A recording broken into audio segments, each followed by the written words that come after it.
Over the past week, the biggest development is that Garmin CIRQA is now strongly expected to be the next product Garmin announces, with multiple reliable sources pointing to a launch window in the last week of March 2026.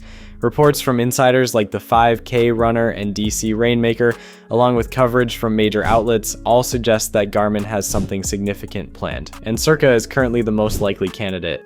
At the same time, there is still some confusion around the exact launch versus release timing. While multiple reports point to an announcement happening now, in late March, other sources cited this week suggest that actual shipping may not happen until late Q2 2026, around May or June. So even if CIRQA is announced now, you probably won't be able to buy it immediately. Now, as you already know, this is expected to be a screenless fitness tracker, or more specifically, a smart band, and it's clearly Garmin's attempt to go after Whoop. The idea here isn't just removing the display, it's about creating something that's completely distraction-free. No notifications, no constant checking your wrist, like just something you wear 24/7 that quietly collects data in the background and pushes everything to the Garmin Connect app. And that shift actually explains why Garmin is doing this. Their watches are powerful, but they're not for everyone, especially if you just want recovery data, sleep tracking, and overall readiness without another screen in your life. CIRQA seems to be targeting exactly that kind of user.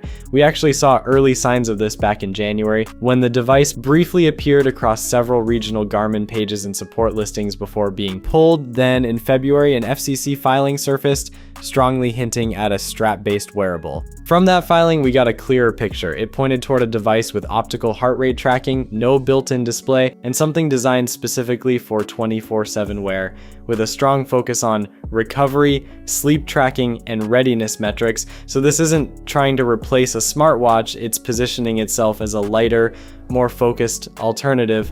Finally, despite all the momentum, there are still some major unknowns even as of this week. Leaks hasn't revealed anything about pricing, battery life, or whether this will involve a subscription model. And that last part is a big deal, because if Garmin goes down the subscription route like Whoop, that could end up being the deciding factor for a lot of people. So now it's just a waiting game to see how this all plays out over the next few weeks. Peace.